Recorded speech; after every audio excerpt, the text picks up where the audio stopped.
Okay. Aman, you can start. Okay. Welcome, friends, to the Feast of Interfaith number 190. The program is on the screen, so we have some honoring Indigenous people first. Then we have music. We have 7 reading selections, and then we close with another music, prayer in music.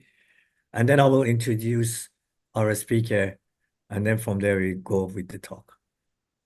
At the end, we will have some time for our questions and answers. Colleague. Thank you. I'd like to acknowledge and honour the Indigenous people of Australia, and I'm thinking particularly of the land where myself and Yung are at the moment, the Gadigal and Bidjigal people of the eastern part of Sydney, who looked after the land for perhaps 60,000 years.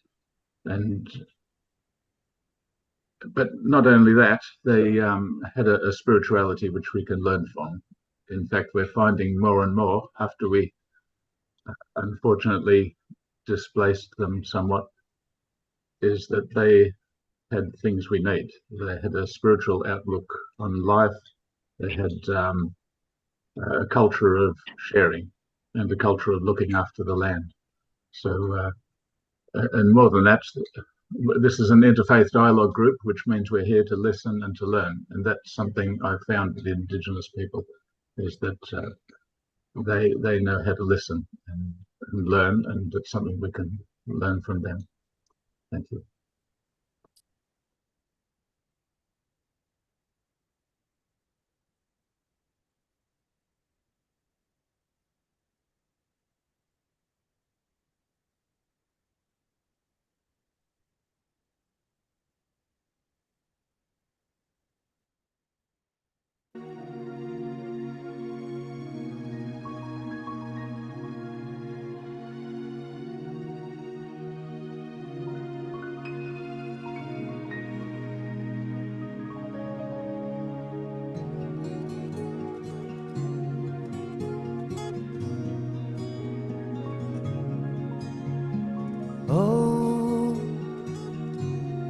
Oppressors on earth,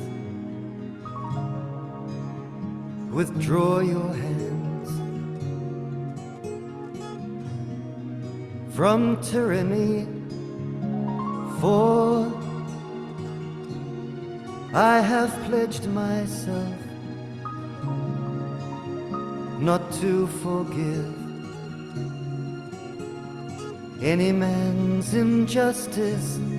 This is my covenant, which I have irrevocably decreed in the preserved tablet,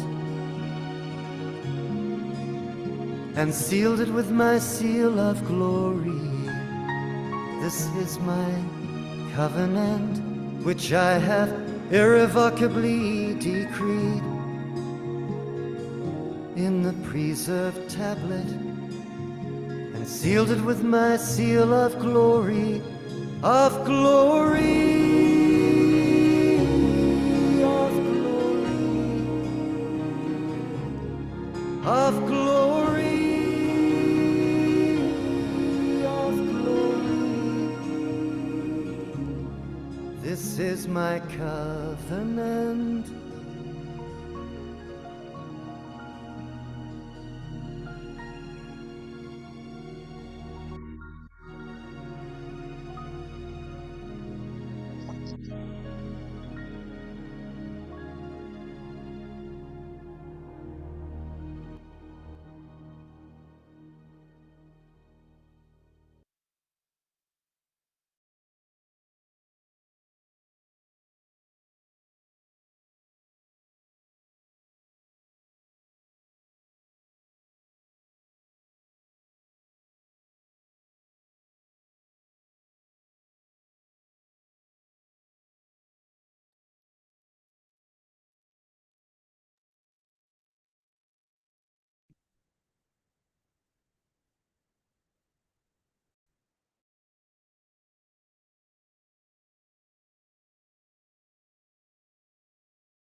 Okay.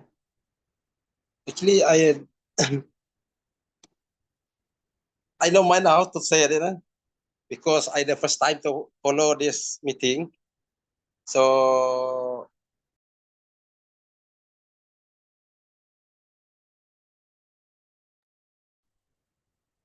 Oh, my friend, listen with heart and soul to the songs of the Spirit, and treasure them as thine own eyes.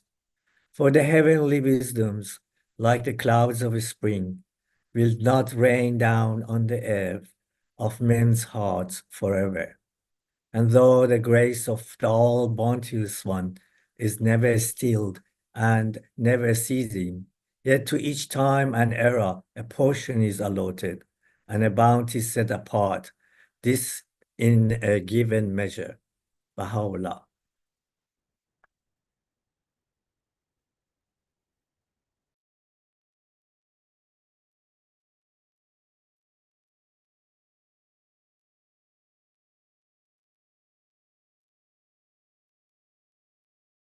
Shantakumar.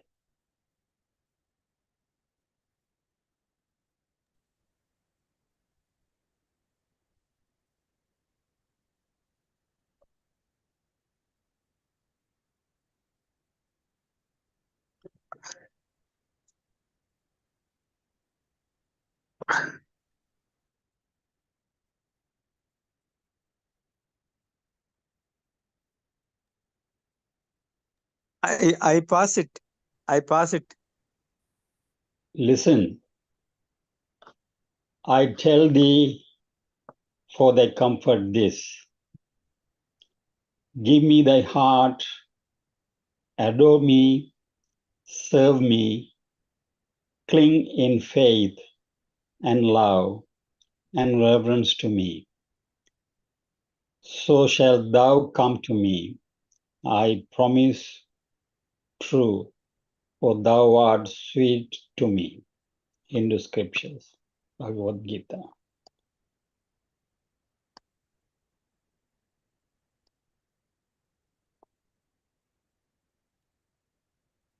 Let the wise listen and add to their learning, and let the discerning get guidance for understanding proverbs and parables, the sayings and riddles of the wise. Jewish scriptures, Proverbs 1.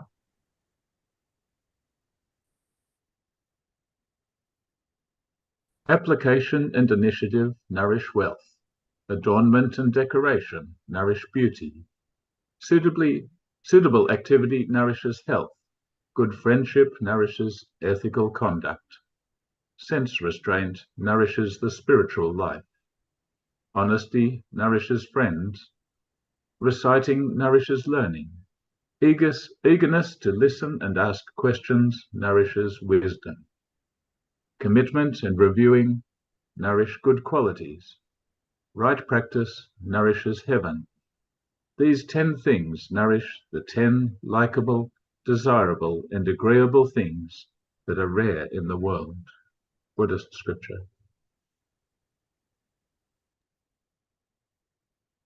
My dear brothers and sisters, take note of this. Everyone should be quick to listen, slow to speak, and slow to become angry, because human anger does not produce the righteousness that God desires. Christian scriptures. When they listen to what have been revealed to the messenger, you see their eyes overflowing with tears for recognizing the truth. They say, "O Lord, we believe, so count us among the witnesses." Islamic scripture.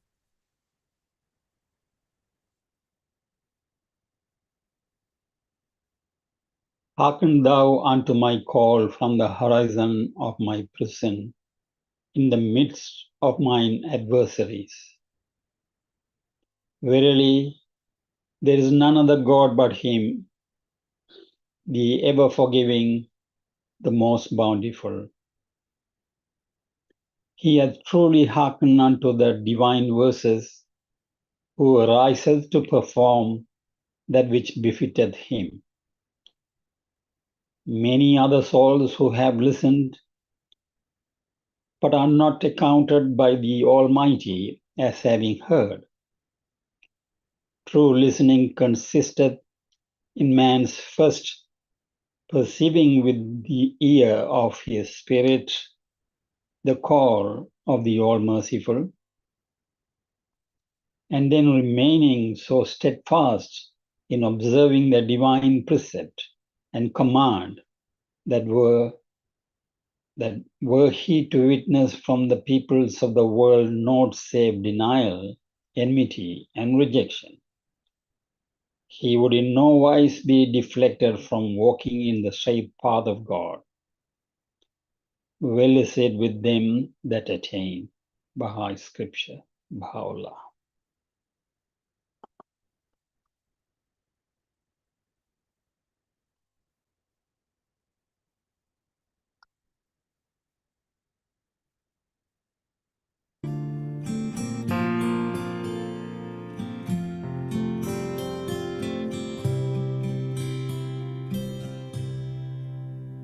I can hear the voices singing, chanting behind the walls, locked away in their prison cells, and they've done nothing at all. Are you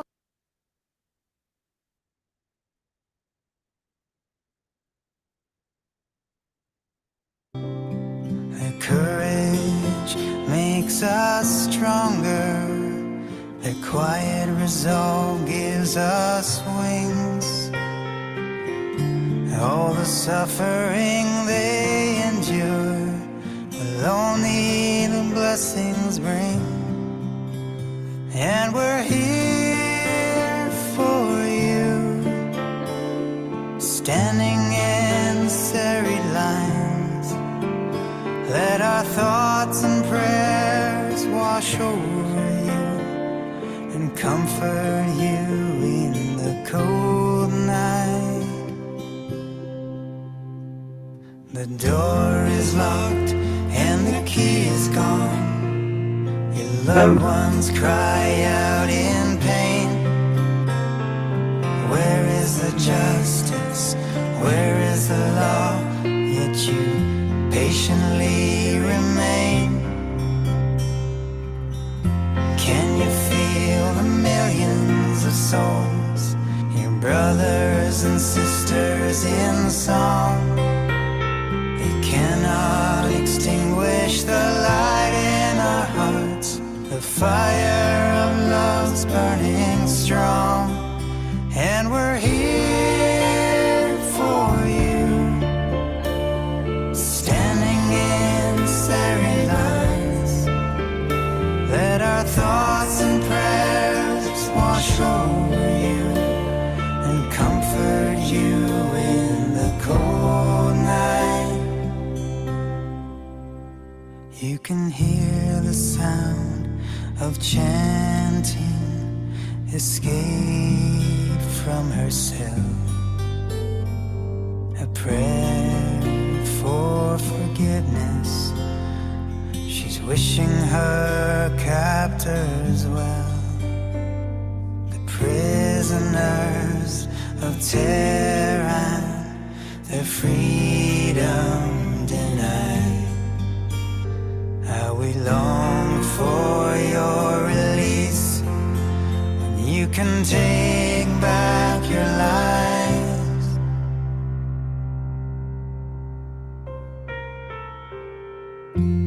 You can take them and shroud them in darkness, and you can tear them away from their lives, but you will never break down the doors to their faithful hearts and minds. You can take them and shroud them in darkness, tear them away from their lives, but you will never break down the doors to their faithful hearts and minds. You can take them and shroud them in darkness. You can tear them away from their lives, but you will never break down the doors to their faithful hearts and minds. You can take them and shroud them in darkness. You can tear them away from their lives, but you will never break down the doors to the faithful hearts and minds.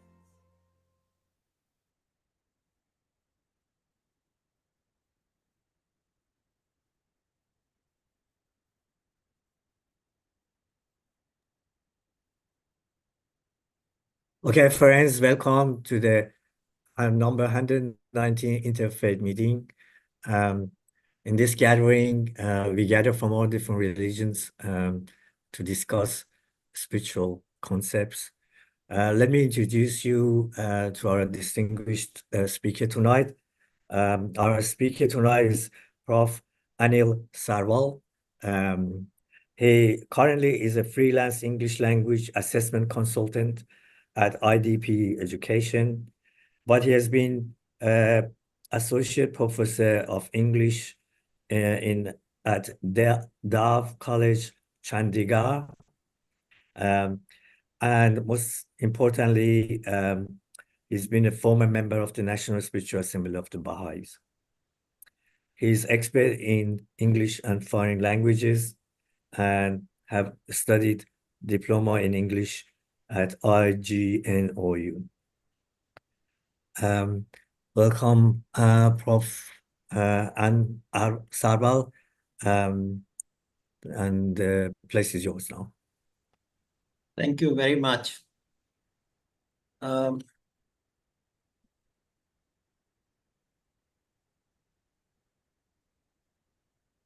you see the presentation, please? Yes. Yep. Yeah. 1 second, please.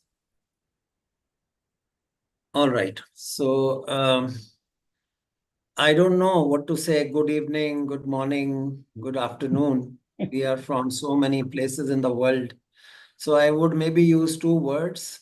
One is namaste, means I bow to you. I bow to God. Namaste. And the other one is Allah, which is the Baha'i greeting, which means God is glorious. Now, dear friends, the Baha'i faith centers around oneness.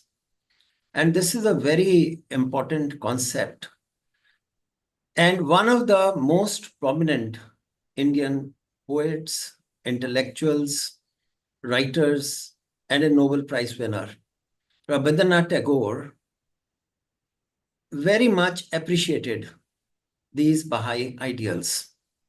So today we will discuss Tagore's connection to the Baha'i faith.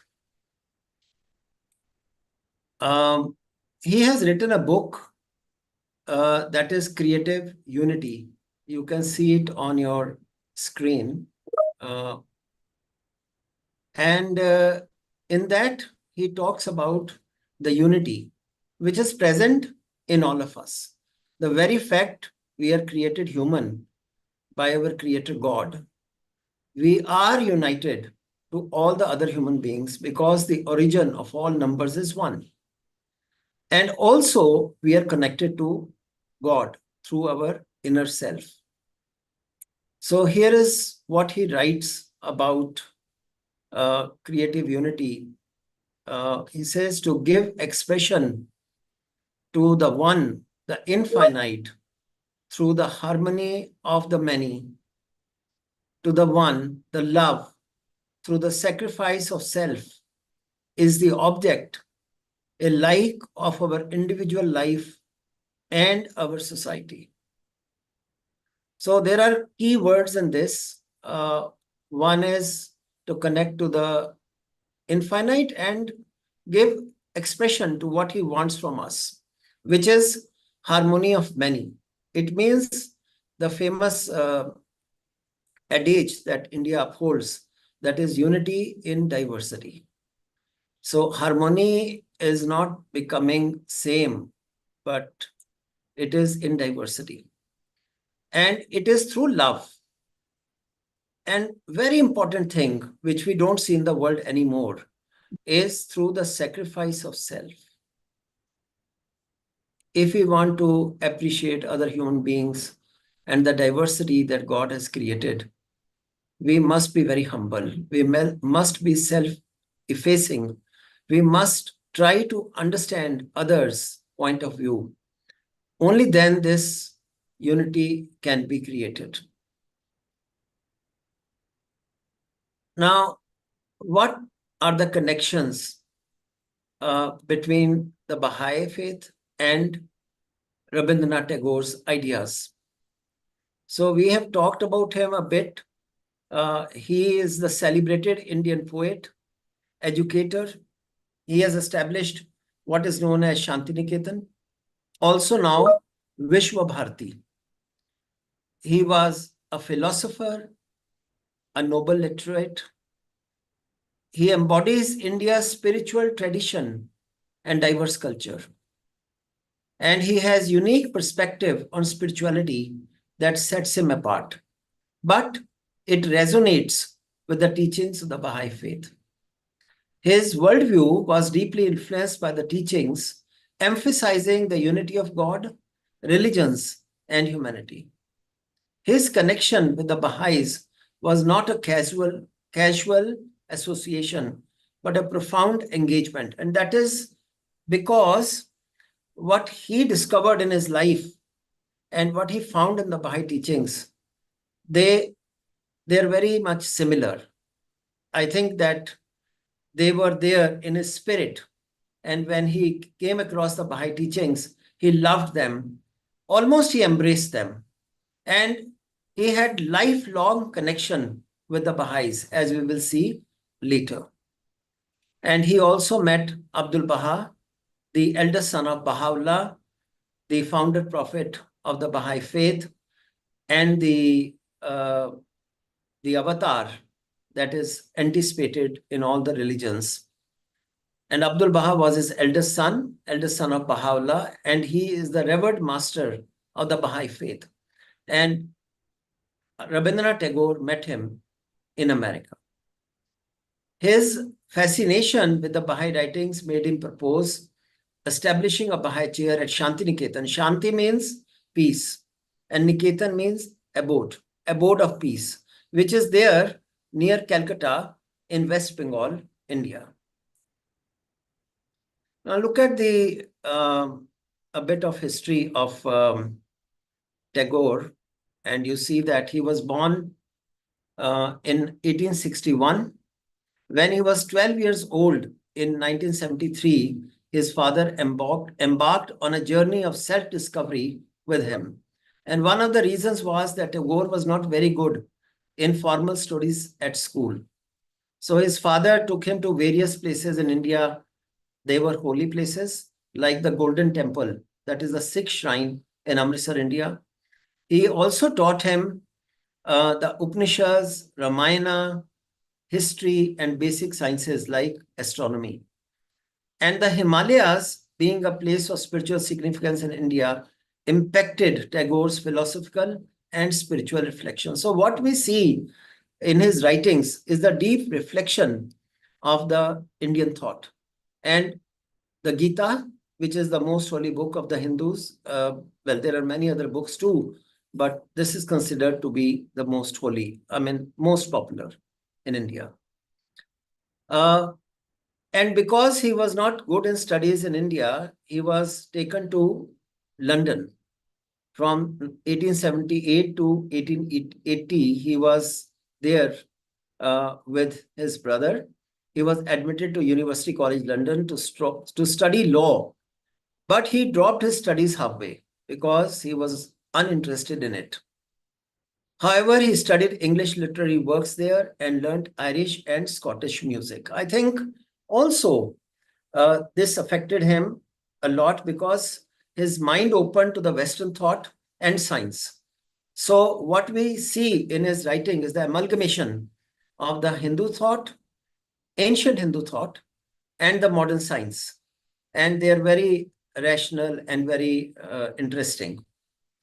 His first contact with the Baha'i faith was through wife of his brother's son, who was translating an article of Ethel Rosenberg's talk at 17th Universal Peace Congress held in London in 1908.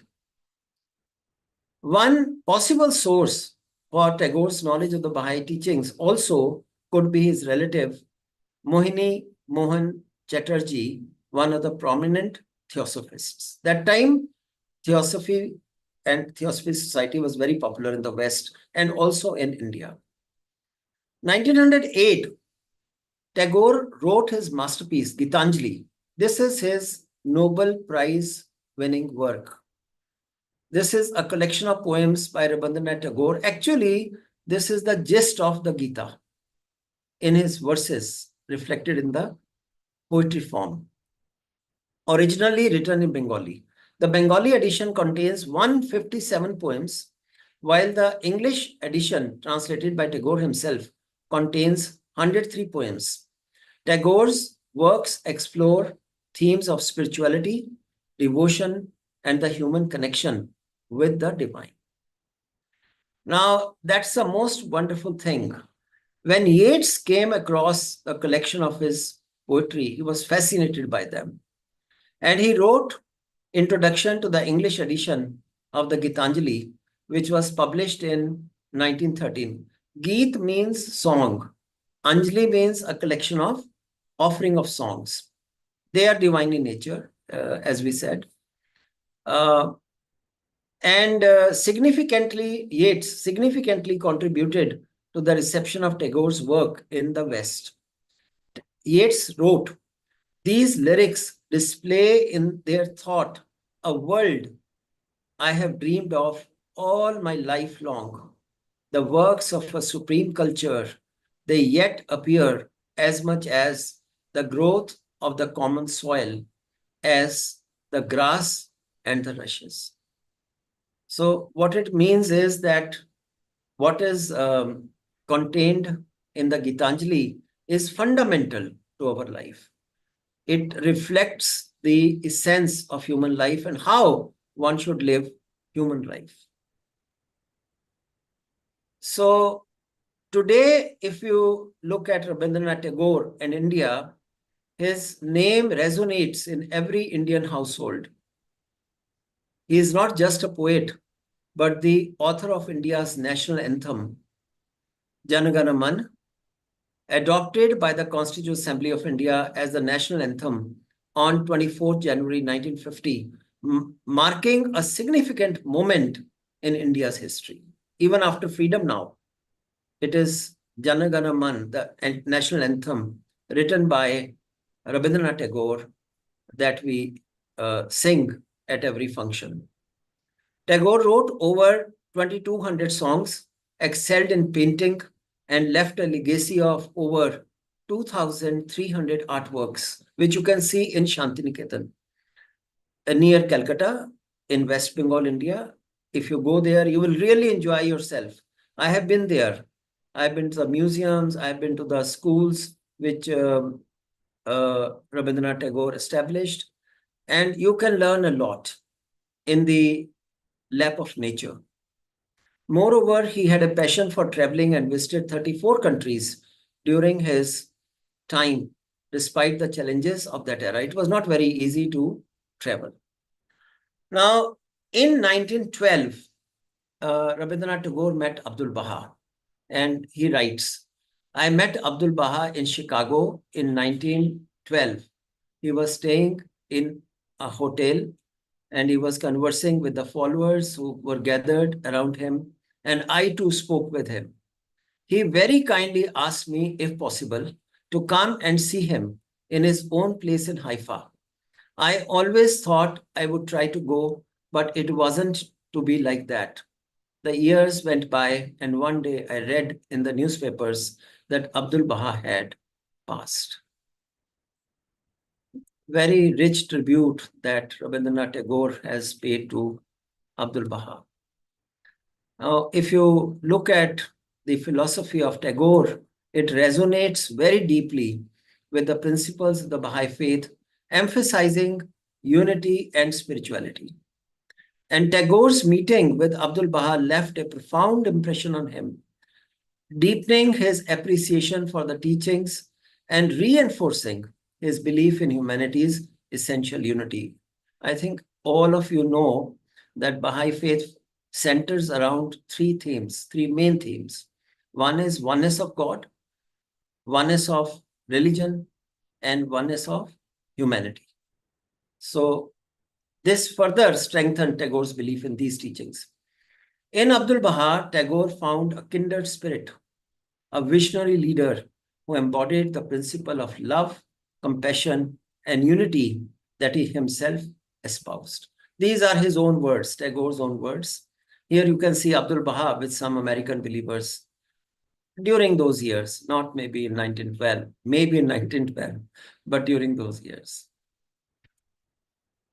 Now, later on the invitation of Tagore, Baha'is visited Shantiniketan because he had offered also to establish a Baha'i chair there. So Tagore also expressed a desire to have a Baha'i chair in Shantiniketan, and he published articles by Professor Pritam Singh in Vishwa Bharati. Vishwa Bharati means the whole earth, Vishwa. Tagore also met Agnes and Alexander in Japan. Martha Root, who was a hand of the cause of God, records her impressions of Shantiniketan, which meant the home of tranquility and the home of peace. During her visit there on December 14, 1937, Dr. Tagore's school had a very excellent selection of books in the library, and they took great interest to have it as complete and up-to-date as possible.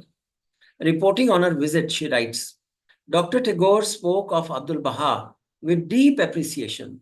He also said that the faith is a great idea to establish and that they in Shantiniketan welcome all the great spiritual aims that he hopes a chair of the religion, which means the Baha'i faith, can be arranged in their international university. Dr. Tagore's center is not only one of the very important cultural institutions of the Hindus in India, but it is also an all-Asia center of great potency. This is what the beloved hand of the cause, Martha Root, wrote. And she further said, he spoke with Bakhtiari, an Iranian who came from Yazd to India about 20 years ago on his pleasurable trip to Iran, where he had gone on the Samadhi of Hafiz, on the tomb of Hafiz, and again had that experience of oneness, and asked particularly about the progress of the cause in the land of its birth, progress of the Baha'i faith in Iran. He praised the tolerance and fitness of the Iranians. The poet said too that they have some very good books about the teachings in the university library. The visit with Dr. Tagore was a most happy one. So you see how Baha'is were connected with Tagore and how Tagore was connected with Baha'is. As I said, it was not just a passing relationship. It was a profound one where they exchanged ideas, thoughts, and he really, really appreciated the Baha'i teachings.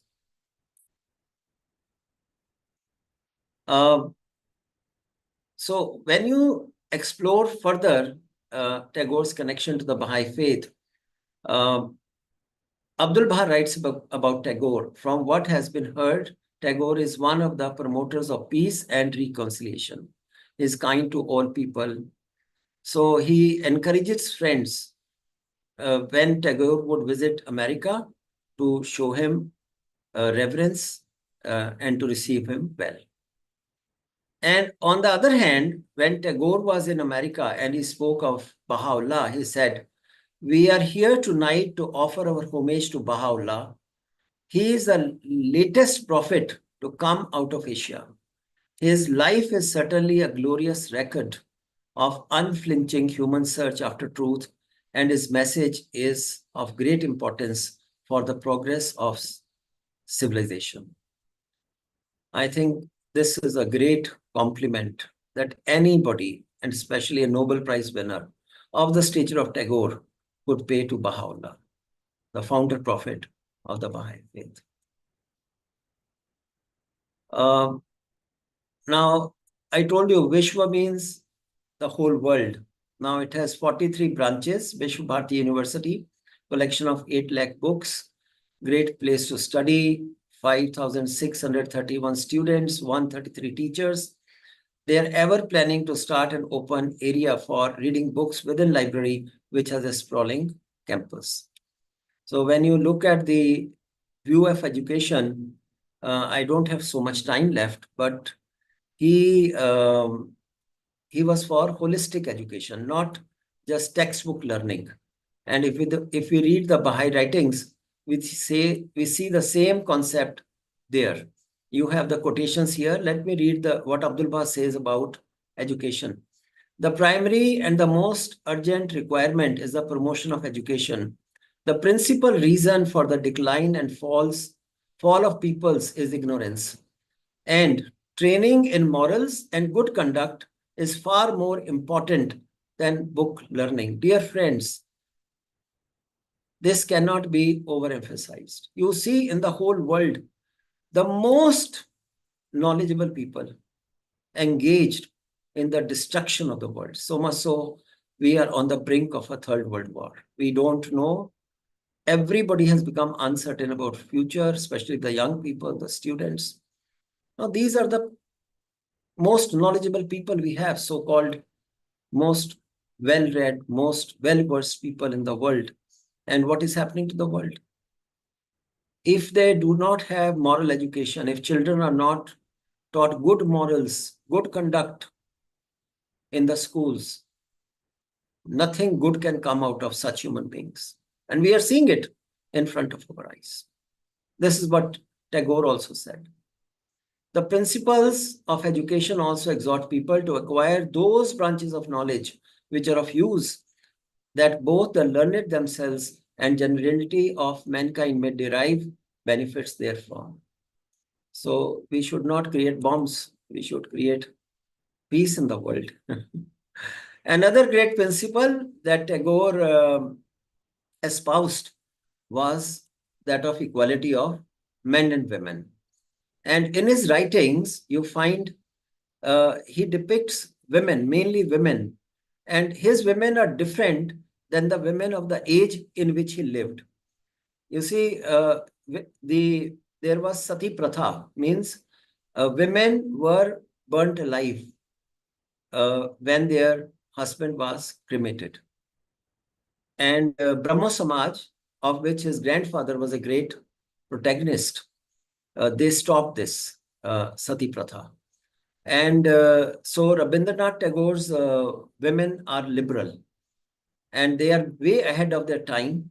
And women continue to confront, even today, you see, as in his writings, even today in India, women continue to confront questions of chastity, sexuality, domesticity, and self-identity. In fact, it is very sad that at the moment we speak, there has been a murder and a rape of a trainee doctor in Calcutta, in the very city, in the very state that Rabindranath Tagore came from, even now. In the Baha'i writings on women, we read, "The world of humanity is possessed of two wings, the male and the female. So long as these two wings are not equivalent in strength, the bird will not fly.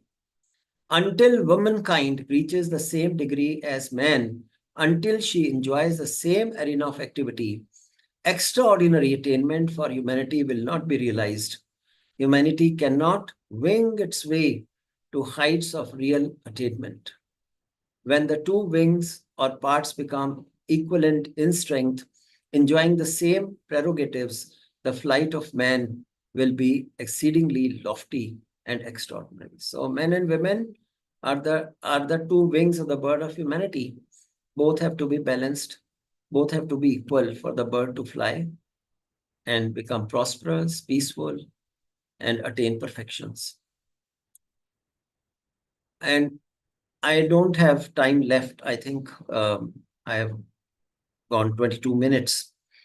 But there are things on love that Tagore wrote. And love is actually the cause of human creation. In the Vedas, we read that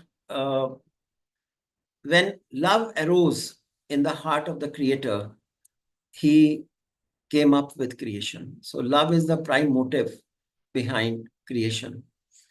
And in the Baha'i writings, we read, love is the most great law that ruleth this mighty and heavenly cycle, the unique power that bindeth together the diverse elements of this material world, the supreme magnetic force that directed the movements of the spheres in the celestial realm. Also, there are a lot of things from the Gita. For example, Gita talks about three paths.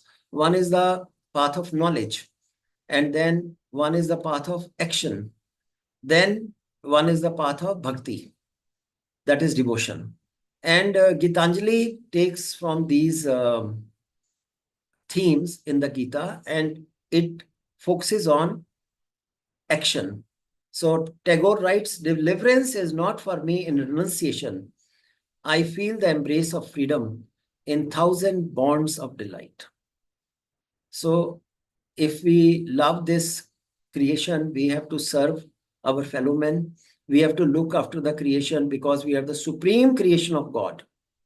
And then Baha'u'llah also says, the essence of faith is fewness of words and abundance of deeds. I'm going ahead. I'm sorry for this. You can It's a very you can take a few more minutes. Anil. Okay, how 5 more minutes? But Yeah. you normally have up to 8 o'clock, so you got still more time. 10 minutes, okay. No, I can take 5 minutes. Maybe I go back to this. These are important concepts from the Gita. Yes. So knowledge can free us from intellectual, economic, and social limitations by leading us to truth. Gyan, in Gita, this is one yoga, one of the important yogas is the yoga of knowledge. Knowledge mainly refers to self-knowledge. This is important. We are all the time, we are bound by the material world. We are, all the time spending time on laptops, on our mobiles, on the television. We cannot sit alone with ourselves. This is the great tragedy of the world today. We do not connect to our own self. And in the Baha'i writings, we read also that, God resides in the heart of man. The real temple is the heart of man. If we do not turn inwards, if we don't seek God there, we can never connect to him. And we can never love others. Because we don't love God, we won't love others. So Tagore expands this theme to include discovering the infinite behind finite facts. We should look for God in everything that is created. Science, therefore, helps us liberate the mind, while superstition keeps it enslaved. Very important. So as I said, Brahmo Samaj was against the subjugation of women, burning them on the pyre of their husbands. So they were a liberator. This whole family liberated women, especially, but also all of us, everyone. And in the Baha'i faith, there is the principle of the independent investigation of truth. And Baha'u'llah says, knowledge is as wings to man's life and a ladder for his ascent. Its acquisition is incumbent upon everyone. We must see with our own eyes, hear with our own ears, and especially in this times of social media, we don't know what is the truth anymore. So it is very important to independently investigate the truth. Now, Gita, the essence of Gita is action, because that's what Lord Krishna told his foremost disciple Arjuna. to act when they were in the field in Kurukshetra. The Gita says action is essential and it manifests our nature. Tagore says, we are not just biologists or geometricians. We are dreamers and music makers. Means take the world ahead through your actions. Don't be on the destructive path, but be creative. Now, as far as the concept of God is there, Tagore says, religion, like poetry, is not a mere idea. Don't think religion is just an idea. It is superstition. It is just the belief of people who are not scientific. It is no more relevant in the 21st century. No. It is expression. What expression? The self-expression of God. Advaitya. He was more towards Advaitya, where singleness of God, that whole creation is God actually. That's what. The Baha'i view is both. Dvaitya and Advaitya both. We are different from the creator and we are same as the creator. It's a long thing. I mean, you can read on the internet about the Baha'i view about Advaitya, Dvaitya, God. There are some great explorations on the internet. The self-expression of God is an endless variety of creation, and our attitudes toward the infinite being must also, in its expression, have a variety of individuality, ceaseless and unending. That is to be. When we are born, we come into being. And when we grow in our life, we become what we want to be. We become what we want to be. Baha'is believe in one God, an unknowable essence, who is the creator and sustainer of the universe, and the same deity worshipped across all major religions under different names. So we don't distinguish between Allah, between Bhagwan or Parmeshwar, Ishwar, or God. For us, these are all the ways to express the creator, to talk about the creator. These are the differences in languages that create these different names. And this is very important, renunciation. This is from Gitanjali. I thought at least one small poem from Gitanjali we can read together. Rabindranath Tagore says, to these people, these so-called mystics and so-called holy men who are now exposed in India like anything, he says, really, leave this chanting to these people, he says, and singing and telling of beads. Whom dost thou worship in this lonely dark corner of a temple with doors all shut? Your mind is totally shut. You're not open to God, not open to his creation, not open to anyone. Open thine eyes and see thy God is not before thee. He is not here with your doors closed. He is there. See how beautifully he says. I love this. He is there. Where is God? Where the tiller is tilling the hard ground and where the path maker is breaking stones. He is with them in sun and in shower, and his garment is covered with dust. Put off thy holy mantle, and even like him, come down on the dusty soil. Deliverance? Where is this deliverance to be found? Our master himself has joyfully taken upon him the bonds of creation. He is bound with us all forever. Come out of thy meditations and leave aside thy flowers and incense. What harm is there if thy clothes become tattered and stained? Meet him and stand by him in toil and in sweat of thy brow. So beautiful. We have to live in this world. We have to work here for our own deliverance and deliverance of our fellow human beings. So I have just come to the end of this presentation. But this is again a very beautiful quote, and I will just finish in under 1 minute. Tagore says about India, he says, we have a lot of communal violence in India. We have a lot of communal problems facing India. And Supreme Court has said that a neutral perception of the problems or solutions to communal harmony can be seen in the Baha'i book, communal harmony, the greatest challenge of India. That is Supreme Court of India. When Ayodhya took place, the Supreme Court has mentioned this in the judgment of Ayodhya. So Tagore has said already, I do not think that it is the spirit of India to reject anything, reject any race, reject any culture. We have Dravidians, we have Mohammedans, we have Hindus, and all different sects and communities of men in India. Man is not to fight with other human races, other human individuals, but his work is to bring about reconciliation and peace and to restore the bonds of friendship and love. And that is what Baha'is are working for. So Tagore's notion of creative unity involves the integration of diverse elements into a harmonious whole, promoting the idea that true beauty and progress emerge from diversity. This idea aligns closely with the Baha'i principle of the oneness of humanity, which asserts that the diversity of races and cultures enshrines the human experience rather than divides it. So Baha'i writings say, you are all the fruits of one tree, you are all the branches of one tree, you are all the waves of one sea. We are all one. We should overcome these differences and, in fact, take advantage of our diversity. Thank you very much. Okay, thank you, Anil, for that beautiful talk. I didn't know anything about him. I just have a question before anybody else puts up hands up. You said that he met Abdul Baha in Chicago in 1912.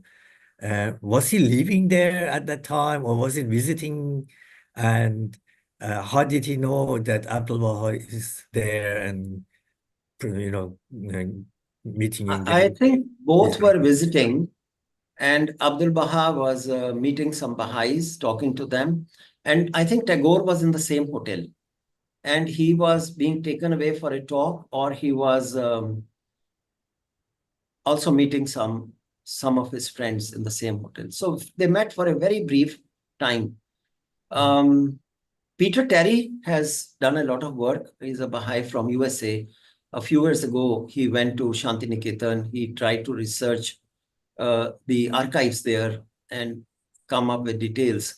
But since these are from Tagore himself, these words are recorded by Hands of the Cause when she went to Shantiniketan.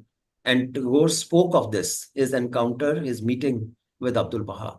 So it is quite sure that they both met, although for a very brief time. It seems that in his poetry, he's been influenced by the teachings of the Baha'i faith. That's so nice. Anyway, yeah. Tagore appreciated the teachings of the Baha'i faith. In a way, yes, he was strengthened because he believed in those teachings. And when he met Abdul Baha and he came to know of the faith, definitely his own faith was strengthened in these principles. Okay, Jung has got her hand up, so go ahead and ask your question. You're muted. Thank you, Professor Anil. It's wonderful to hear your lecture. Today, our prayer theme is about listening. I have a question. We should narrow down the subject matter into children or young people, because with your oneness principle that you've been mentioned about, and harmony and unity and spirituality, I found that some area in some countries, children have a problems that not listening to the parents or the teachers, and they run their own show. Like some area, we need to have curfew, and police got to be involved, and the curfew got to be like few weeks or 6 weeks or 7 weeks to see how the kids going, and ban all the social gathering after nighttime, like 8 p.m., 9 p.m., they still hang around the road. They're not coming home. And so that is a reality. So, and that will not create harmony or spirituality or unity or oneness or anything in the society. So the listening capacity of the kids nowadays need to be reviewed, and how we're gonna enhance them. I mean, you talk about education, the most important thing. We talk about oneness and harmony, unity, spirituality, but in some countries, in some places, children are not listening, and the states and the policemen got to be involved to ban them from, running outside nighttime or curfew hours, just like run the people in the army, in the defense force. Do we need to do all these things? Thank you. I don't have time to go through the whole thing, but the Baha'is of the whole world are, we say, catch them young. We are working with children, and we have classes for them.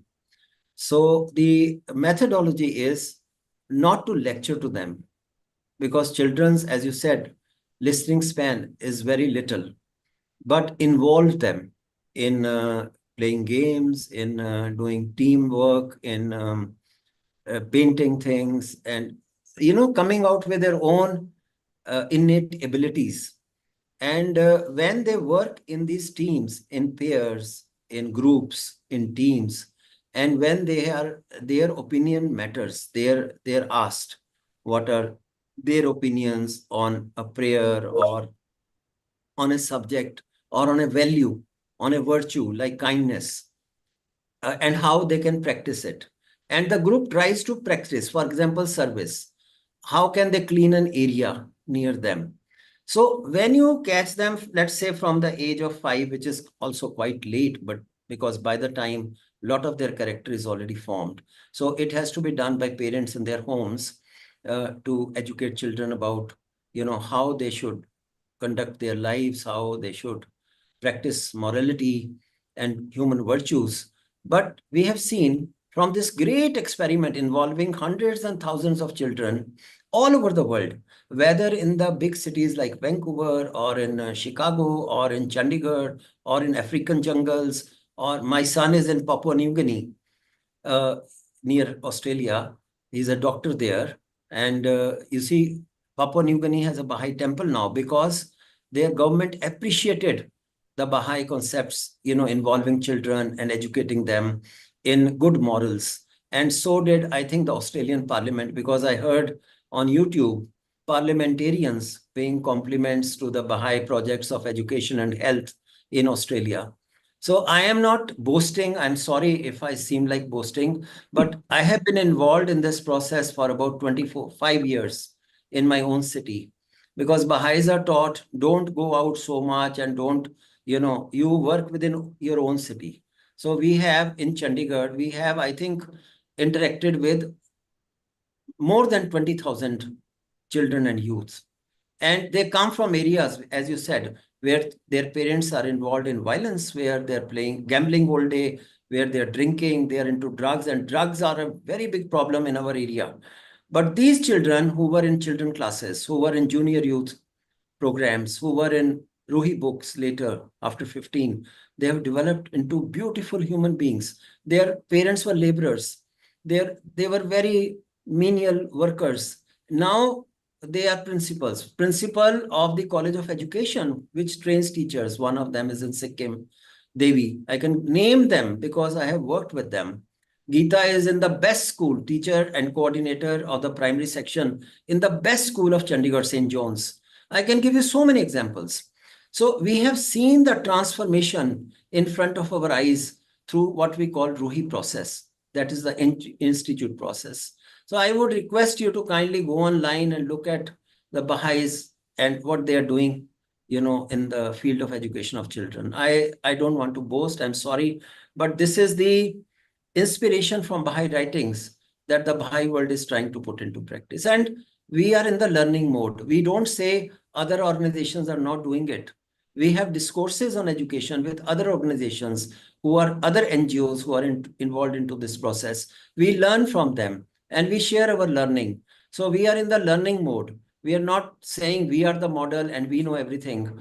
We are just in the learning mode. And this problem that you have mentioned, ma'am, it's a great problem, a very important problem. If children, as when they grow into human beings, if they are not peaceful, they cannot create peace in the world. The whole world is facing this problem because the foundation was not there. Yeah, Thank you you very see much. some religion, they call for children's services or young people's services. It's a devotion to God. The thing that the law by law got to be work from 9 to 5, 9 a.m. to 5 p.m. and that's finalized the day work. But a lot of religion pull people in, the young people from 20 years of age or 30 years of age and sit them down and talk about services and talk about devotion and talk about religion, and I think that against the law. But what else that we can do about it? I didn't get the question. Can you summarize? What Can I'm you say? saying, the correct time frame for working is from 9 o'clock to 5 p.m. in a civilized country.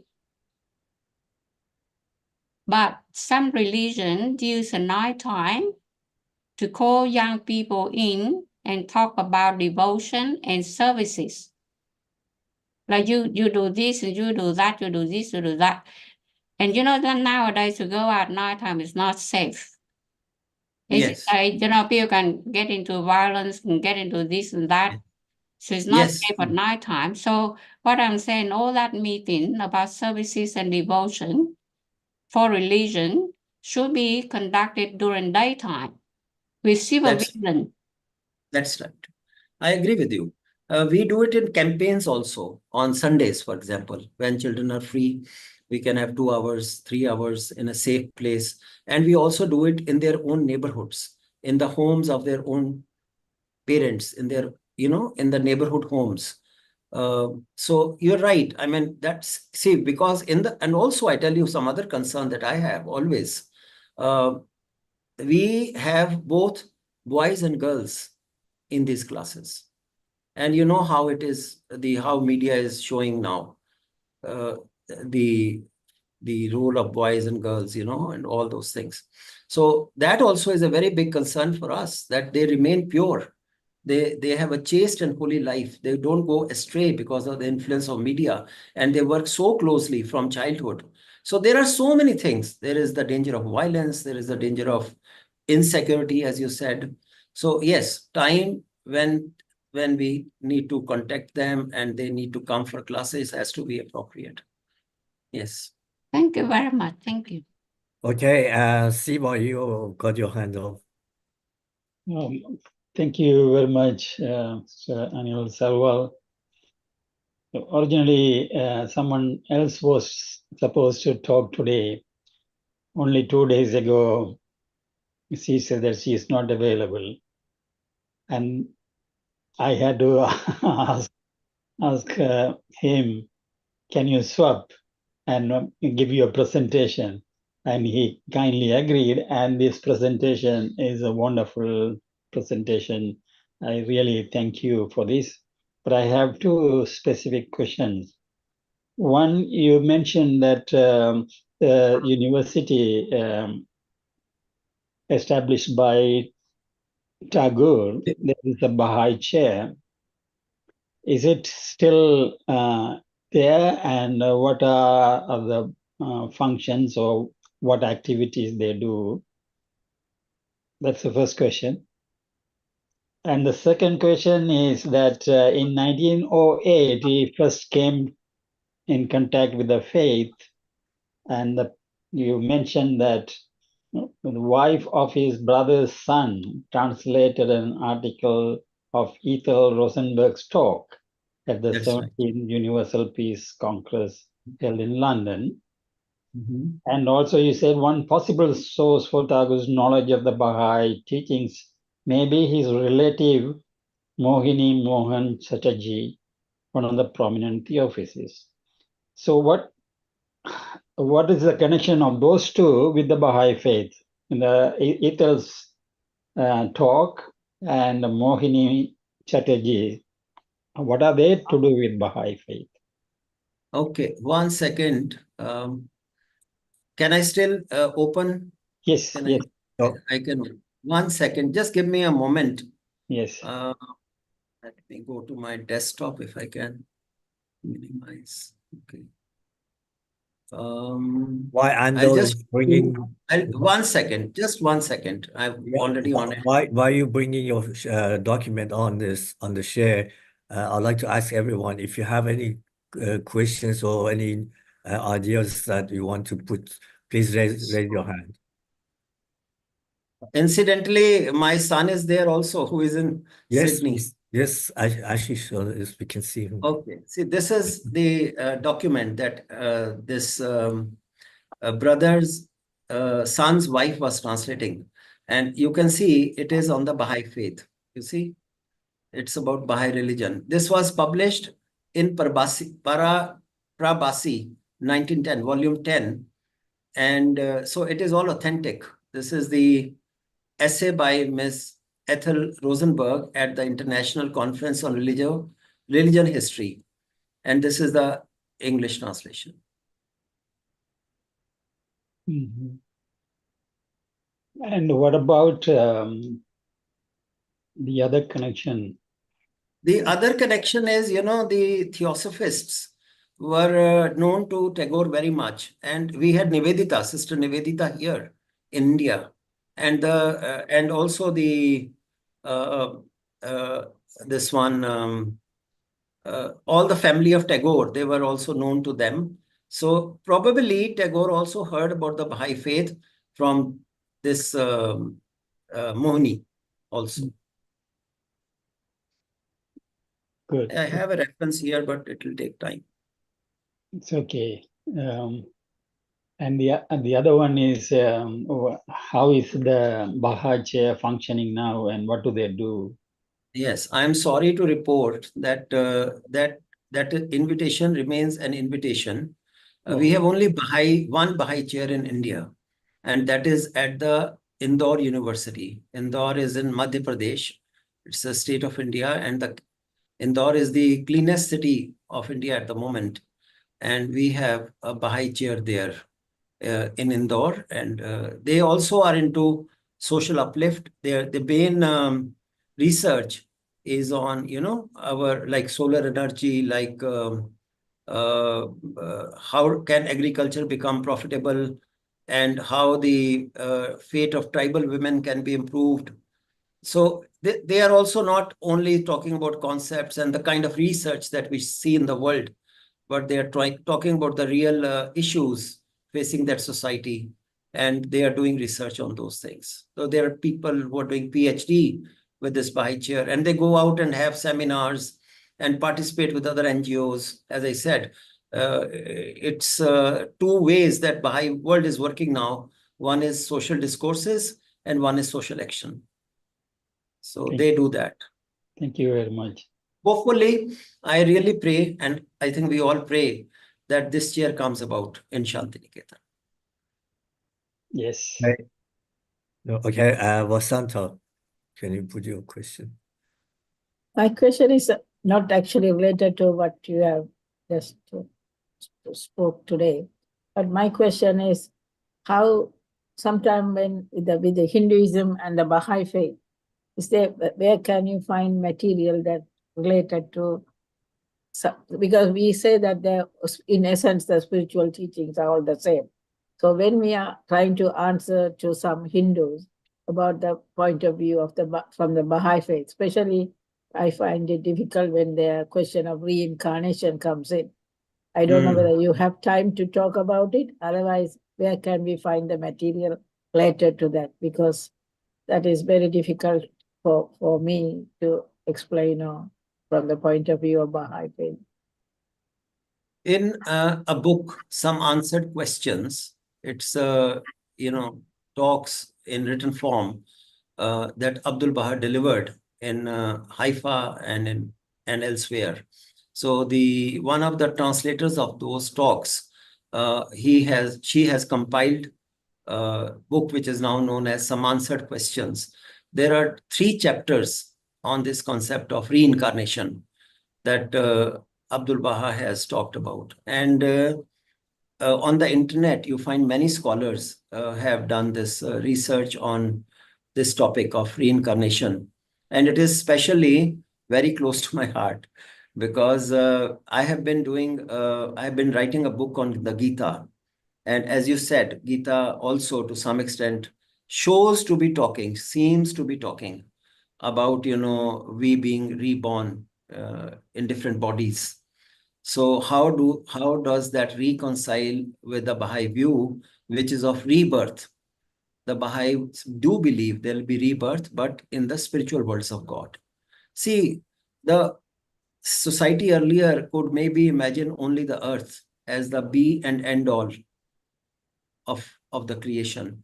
But now we know we are going out in the space. We know that there are some hints of other civilizations, other people, aliens is a wrong word, but there are other Creations. other beings there. And similarly, God has innumerable worlds, divine worlds. And we don't need to relate everything to this world. Our soul will go on progressing endlessly in the worlds of God till it attains nearness to God. Now, these concepts, as I also said, that you see, if you try to look at what happened in the age of Vedas or Lord Krishna, which is at least from 5,000 to 3,000 years ago. How do they encode their experience in language? And also, what kind of examples would they give when they're talking about punishment and reward? So this whole concept of heaven and hell, actually heaven is nearness to God and hell is to be far away from him, from his teachings. So it's very beautiful. You can see on the internet, there is a site, Hinduism and the Baha'i Faith, by Mojan Momin.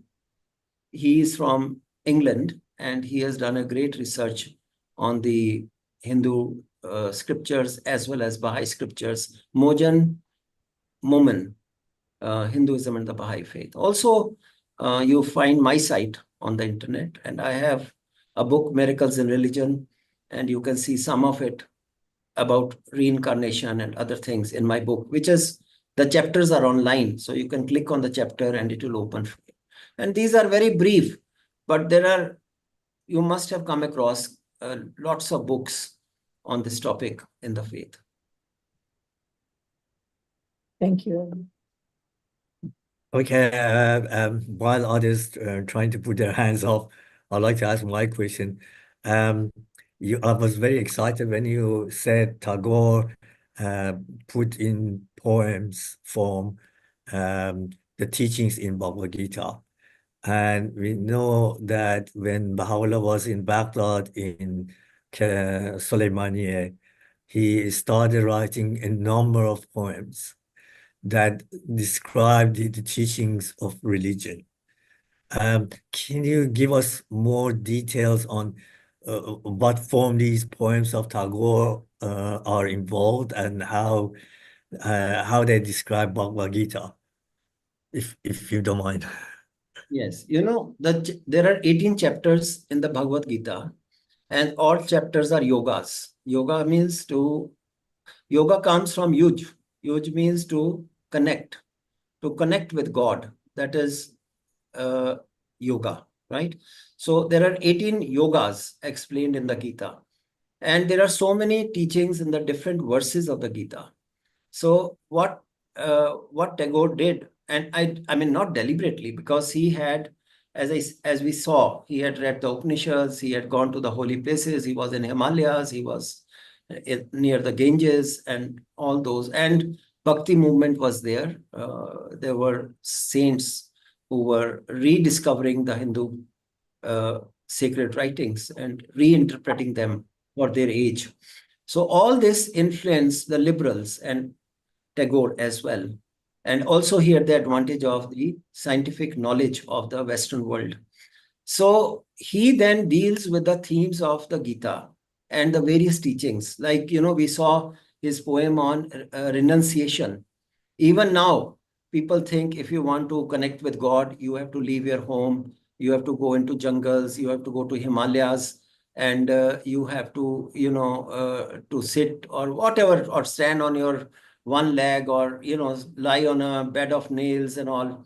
And that is not the way to moksha, not way to liberation. That is wrong concept. So Tagore, for example, in this small poem that I read out, clarified this.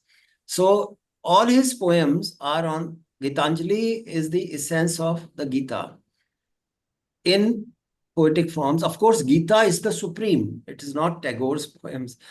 I'm sorry to say, Tagore's poems are the best literature that we can have in the world. He got Nobel Prize for that.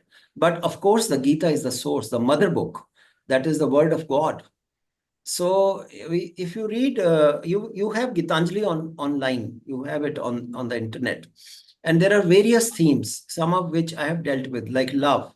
He has poems on love. He has poems on peace. He has poems on God. He has poems on all those themes that are there. The three things I talked about, that is knowledge, action, and devotion. So a lot of poems on that. So you will find, as you read the Gitanjali, I have in my paper, which hopefully will be on a blog soon, by blog. You can see the whole paper.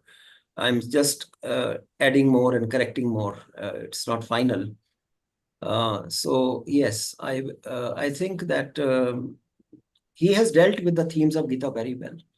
And also, last thing, it was written in Bengali, which is the language of the people of whole West Bengal, a large state of India, so that people could understand the Gita through his poems. And Rabindra Sangeet, the music that Rabindranath Tagore gave, is very popular in the state of Bengal. And still, all his poems, all his, they are chanted by the Bengalis. And also there are dances, and there are all those things that that you see in Bengal, because he brought it in his own language. He translated, in a way, Gita in their own language and refined it to suit the needs of those times. Sorry, it's taken a long time to answer this. No, So this is did I his, get it? this is Did I his get it right that you said that he translated the poems himself into English? Yes, he did it himself, and then Yeats helped in that, refining that. So you see, 1908, and then Tagore himself translated those poems in English. But Yeats, because see, Indian translations of the scriptures are difficult for some people to read. When I've written 7 chapters of the Gita, of my book on the Gita and the Baha'i faith, I found the American Peter Terry, for example, other Americans who read my chapters, they wouldn't understand the key concepts, because our words and our from the Gita, the translations of the Gita are very Indian and may not be suitable for the world English. So there are these problems. So therefore, Yeats tried to make them as authentic as possible. Yeats helped in their translation for the Western world as well. Sorry, If you Tima, can you were press going to on say this, something. if you can press on this link, Miracles in Religion, and you see on the side, just scroll down on the side. So one is this experiences of the Himalayan masters, where Baha'u'llah comments on the mystics of India. Okay, so you can read that. And then advice to God-man, Indian reform. So all these are there. Then go down, please. Go down, please. Supernatural in man, tempering with psychic forces and communicating with God. So these chapters give you some information on these things. and this is Gitanjali on website. Very interesting. I have put it on the chat. Thank you very much. The links that I have in the chat. And also the book that he quoted by John Mormon. John Mormon, also the link is there. Yeah. Hinduism and the Baha'i faith. Well, we haven't heard from the others, like Dr. Kasimova or Tina, Premio, Pina, please, if you have any comments, please do so. We still have time. Hi to Colleen. everybody. I really Colleen. enjoyed the presentation. It's Rehania Kasimova. Yeah, I really enjoyed the presentation. And you know, I'm scientific, yep, a woman person, and I have got an idea from this presentation for the other talks, like Nobel Prize laureates about Baha'u'llah. It's among them Leo Tolstoy, Rabindranath Tagore, and Russian famous writer Bunin. And this is the maybe future theme of the future talks. Maybe me, I will do, maybe other person, no problem. Thank you. That would be nice. Thank you, Professor Anil. Yeah. Yeah, for we this have met idea. in Russia. Me and Professor have met in Russia. We met twice or thrice on my, I was invited by Moscow State University there to you know, be in seminars. So we met, both of us, good. with Professor. By the way, Rehana, we can't see you. We just see the top of your head. So if you fix your camera, then we can see better. Yes, yes. Okay, Colin, you're next. Oh yeah, just wanted to thank you, Dr. Sowell, for those for the talk and also for those two links, because I'm trying to collect resources on different religions, and this page I've got on Hinduism is almost empty, but now I've added those two. But there's one translation. I'm not that familiar with the Bhagavad Gita, but I've read the translation by Sir Edwin Arnold, and I found it very inspiring. And I'm just wondering, what do you think about that translation? So that translation of the Gita is very much preferred, and probably more in the Western world, because what we have in India is a Gita Press, Gorakhpur Press, Gita Press in Gorakhpur, in a state of India, which is the largest selling Gita and the translation of Gita in India. Gorakhpur Press is the publisher of the Gita in India. And also, you know, Gita has hundreds of translations. But I agree with you, Edwin Arnold's is one of the oldest and one of the best translations. That is, only thing I found is it is in verse form again. And when we look at the etymology of Sanskrit words, perhaps these Indian translators are a little. I want to tell you, yes, the best one that I like is by Dr. Radhakrishnan. Can you say it slowly? Dr. Radhakrishnan, the first president of India. He has a great versatility when translating Indian scriptures. His book, Hindu View of Life, for those who want to read. Is it online? Is it online? Hindu View of Life by Dr. Radhakrishnan. So Dr. Radhakrishnan's translation of Gita is superb. I have loved it, loved reading that, going through that. Good, thank you. Excellent. Okay, Siva, you raise your hand again, please. Yes, another question which maybe not directly involved with your talk, but about all the religions. The covenant is a concept in the religious sense. I came to know about the word covenant when I first started investigating the Baha'i faith. Is there any corresponding word or concept in Hindu writings? What is the word? Covenant. Covenant, yes, of course. The Gita is covenant. The whole Gita is a covenant, because see, in second chapter, fourth chapter, I'm now getting confused. he begins with a covenant. The whole chapter begins with a covenant, because Arjuna tells Lord Krishna that his teachings were not according to the teachings of the Vedas. Because Lord Krishna was saying, fight against your own, cousins, your own guru or your own teachers, and the king, cruel king.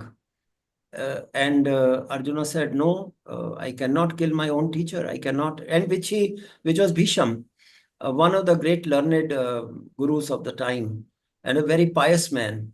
And so Arjuna was shocked that Lord Krishna is telling him to fight against his own people.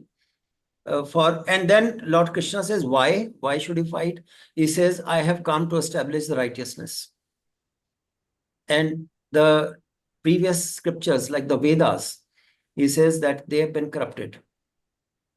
A true meaning of the Vedas is not known to people, because the whole kingdom was based on corruption and, trying to exploit women and everyone. They were very selfish and self-centered. So what is the term? So the concept that Lord Krishna gave, he told Arjuna, he says, you are wrong. It is I who gave the Vedas. So covenant. He says, it is I that gave the Vedas, and I gave that to Vivaswan, he gave it to Vivasku.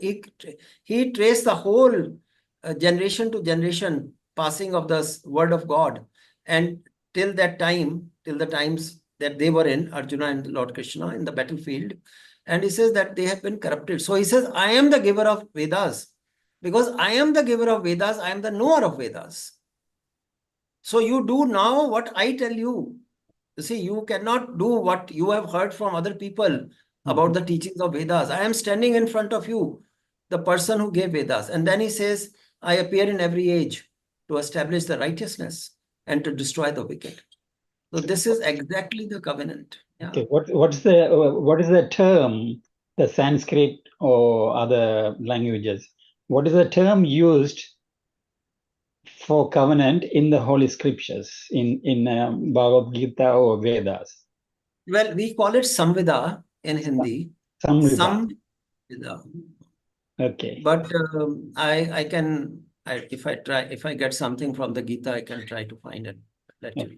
Yes, and I just wanted to share the Dr. Radhakrishnan's.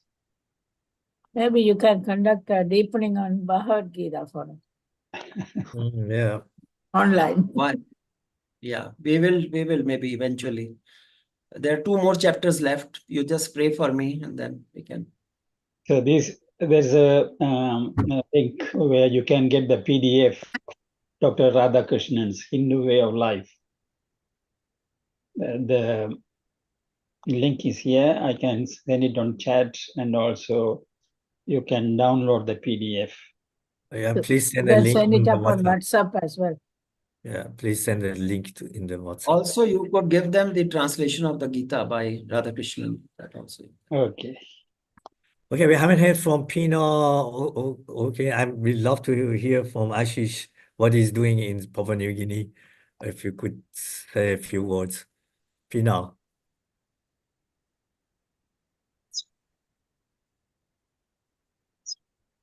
So nice to hear you again, Dr. Anil Salwa. Ashish, nice he wants you to speak. Ashish is in Sydney, not in Papua New Guinea. Ashish, okay. can you unmute yourself, Ashish? Yeah, yes. I thought Pina was going to speak first. I was waiting for her to finish. It's okay. Go ahead. Go ahead, Ashi. So I've been in Sydney since April, 15th of April. I've been in Sydney. I work as a software consultant in a startup. We are helping them form the first phase of their product. It is not yet live in the market. It's in the medical domain. So I'm staying in Parramatta and I work in Surrey Hills. My office is in Surrey Hills. I'm mostly involved in activities around the Ermington area and in Westmead. So I'm mostly going to those communities. Yeah, nice to hear from you. Pino.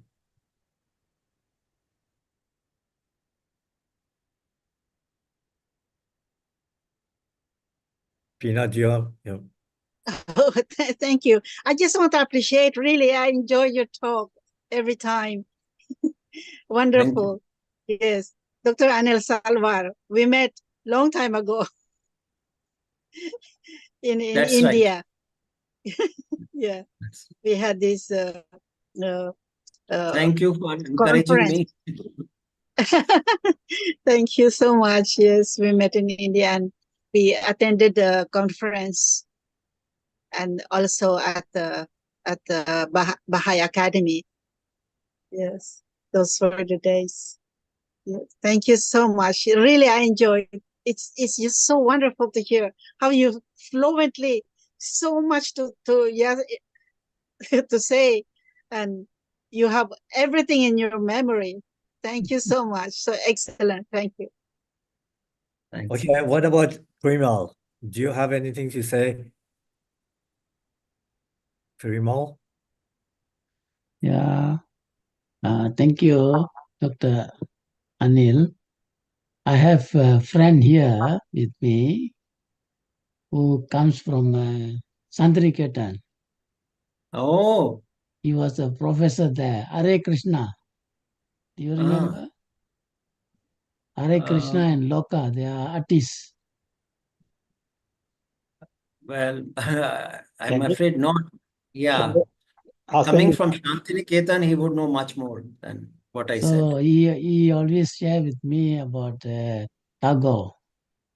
A very interesting person, very learned person. Yes. It's good. When you were talking about, I recall like whatever he said. I will share all this with him. We are very often we meet together. Yes. Yes. Thank you. Thanks. Okay, I'd like to make a comment about the reincarnation that Jung brought up. In the writings of Baha'i Faith, there's a number of different concepts of reincarnation. Baha'u'llah talks about these progressive revelations that happens, like coming of these various religions that we have in existence in the world. That is a reincarnation of the Holy Ghost coming to the world and presenting new concepts that are relevant for the time. That's one way of putting it as reincarnation. Then we have, as Jung knows, Christ has said to his followers, let the dead bury the dead. And so a reincarnation in the sense of a spirituality, then Baha'u'llah says that once you believe in the new faith, in the new revelation, then you get the spirit of faith. And that is a kind of reincarnation. And then he says that people have mistaken reincarnation. If you go and read the book of Iran, the book of Certitude, Baha'u'llah extensively talks about reincarnation. And he says that people of the past have got it wrong in the concept that we are reborn into a body again, the spirit coming through the body. He says that people have misunderstood the concept of spirituality in a physical way, because at the time people did not understood exactly what the spirituality means. And then that way it was a metaphor for them to show that we live in different worlds of God, and we cannot limit God to this physical world. And even science today is showing that, they're talking about dark matter or dark energy that not really sensible. So we cannot limit the worlds of God to just this physical world. And then we see in nature that again, Baha'u'llah says that look at the nature. Nature shows you this reincarnation, like a worm on the tree eats the leaves of the tree and then cocoons itself, and then it becomes a butterfly. That's a rebirth. So it's showing these concepts of birth and death that is in existence in the world of nature, in the world of spirituality. We leave this physical world and our spirit goes into another world of God, and that's kind of reincarnation. So these are the Baha'i principles on reincarnation. So I don't know, Amber can say more about that. Yeah, young. What I'm saying is, if you learn, I'm a Catholic person, but I learned something about reincarnation in the Buddhist teaching. Buddha teaching, or the monks wrote a lot of books. And so curious, I read about Hare Krishna, and I read about Buddha, and then the Bible, and whatever books that I feel like reading. Therefore, the concept come from Buddha teaching. According to Buddha teaching, the way that Ahmad explained is a high level of understanding between the scholars. But for the mass of the people, the mass of population, when most of people, they very simple. They say, if this life you just say you damage, you injured a cat, then next life you will be born as a cat and somebody will injure you. So that's a very basic principle for very simple people in the mass, the population.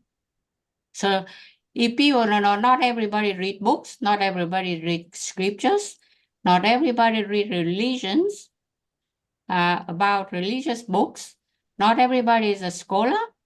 So that's what the basic concept come from.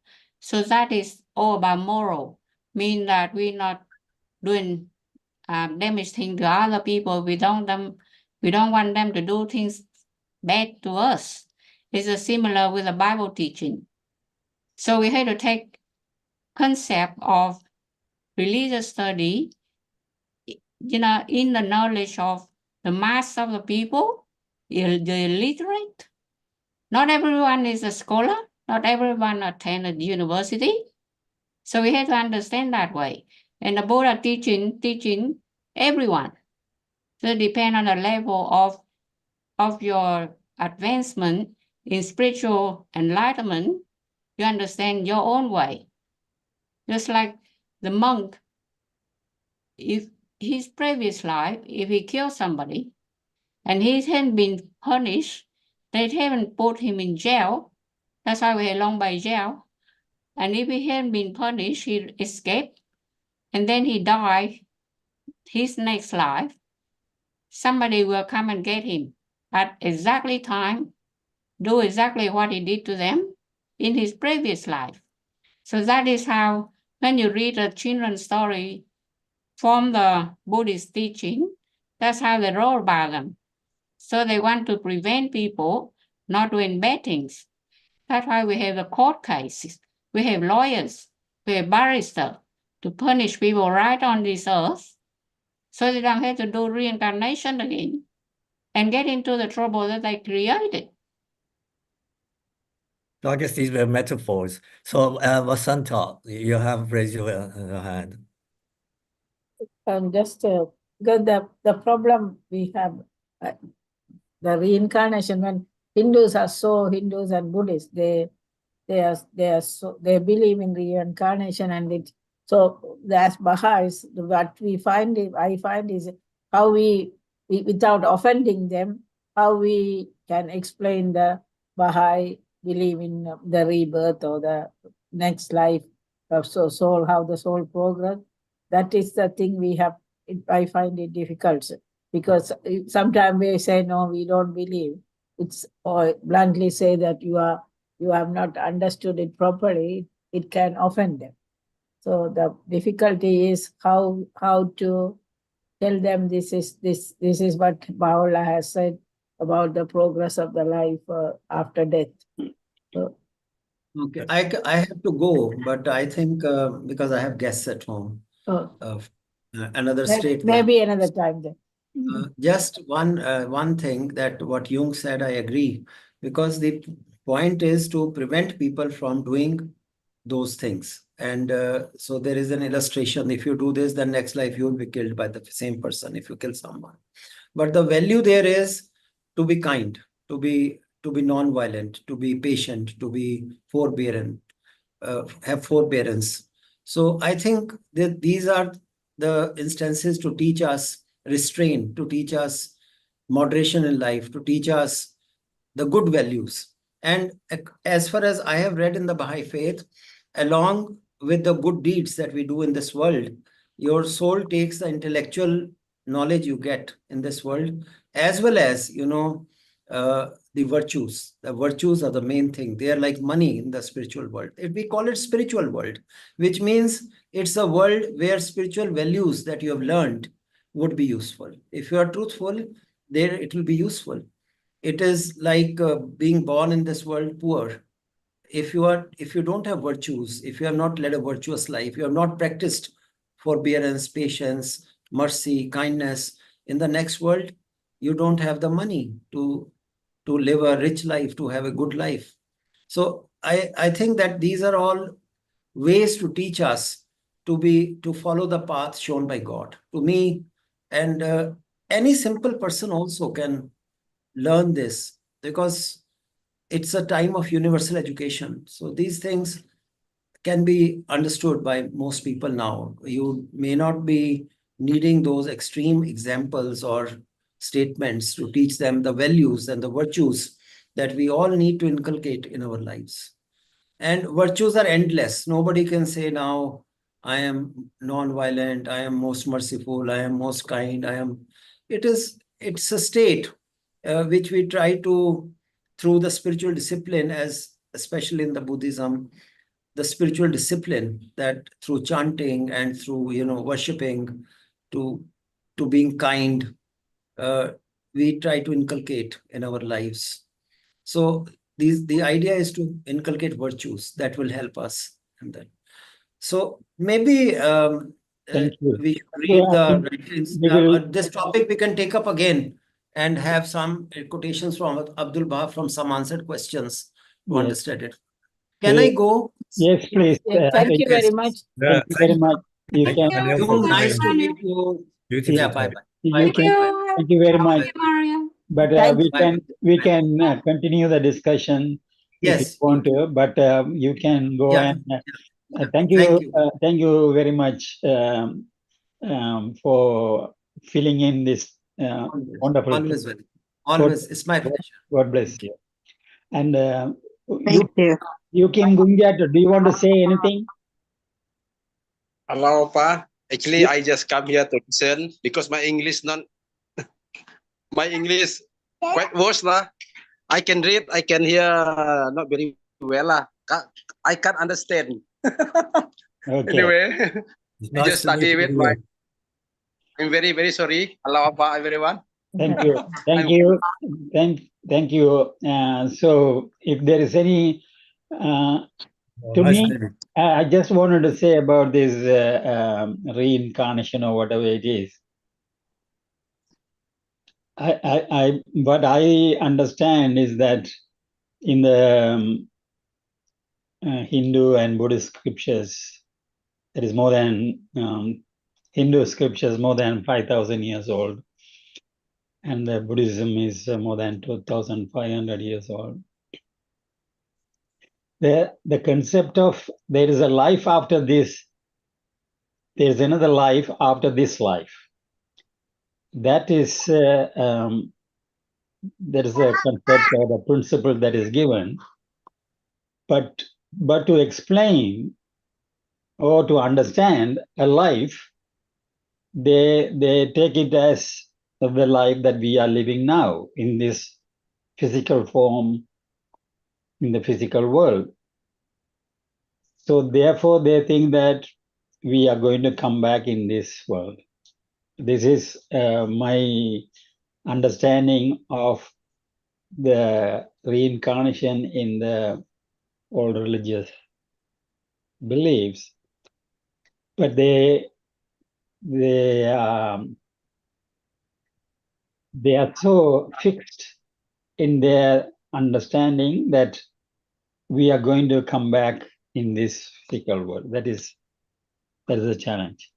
Anyway, if there is anyone who wants to discuss this, we can discuss, otherwise we can close. But well, there is no there and here. The other spiritual world is another dimension of this world. So the concept of here and there is meaningless. The whole worlds of God are intermingled together, but different dimensions. And there are the things that Anil said, spiritual qualities are Abdul Wahab says in some answer questions that are the limbs of our soul in the next world. So to extend that we grow our spiritual qualities, those would be eyes and ears and the arms of our soul in the next world. I have to put a question for you for next time that you can answer me, please. One soldier had come back from the battlefield, and I asked him. He confessed. He said, "I killed a person, a soldier of the other team." And I said, "Why did you have to kill that person?" And then he said, "I had to kill him in the opposite side of our defense force, because if I didn't do it, then he killed me." Yeah. So what choice? I mean, talk about reincarnation. What choice that he will put in? He had no choice. Well, that was, no choice. So that had to be done. Otherwise, he would have died. Very good question. Yeah. In Baha'i faith, in order to avoid that situation, we are told not to go into army service, so that we state that we are a peaceful people and we do not believe in conflicts. So that's one way of avoiding this. But these people, they conscripted, They get conscripted when they turn 19, so they had no choice. Yes. Yeah. Okay. Yeah, they have. Yeah. Also, the writing says it is better to be killed than to kill. The writing says it's better to be slain than to slay. Well, but then you go against your nation. That's not patriotic. Okay. Okay. Now, thank you very much. This was a wonderful meeting and discussion. We will see you next week. Hopefully, what's her name? Amjad. Aisha Amjad will give a talk. Bye-bye, everyone.